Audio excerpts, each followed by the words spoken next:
Welcome to PM7 వార్తలు. మాజీ CM BRS అధినేత కేసీఆర్, మాజీ మంత్రి ఎమ్మెల్యే హరీష్ రావులకు తెలంగాణ హైకోర్టులో పెద్ద షాక్ తగిలింది.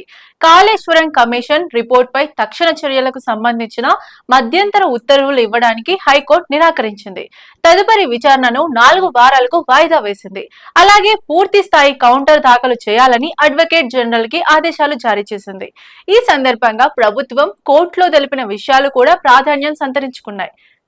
ఘోష్ కమిషన్ రిపోర్ట్ అసెంబ్లీలో చర్చించిన తర్వాతే తదుపరి చర్యలు తీసుకుంటామని రాష్ట్ర ప్రభుత్వం న్యాయస్థానానికి స్పష్టం చేసింది.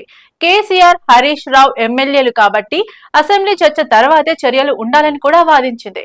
అయితే ప్రభుత్వ వైఖరిపై హైకోర్టు సీరియస్ అయింది. ముందుగా మీడియా సమావేశం పెట్టి ఆ తర్వాత 60 పేజీల రిపోర్టును విడుదల చేయడాన్ని తప్పుపట్టింది.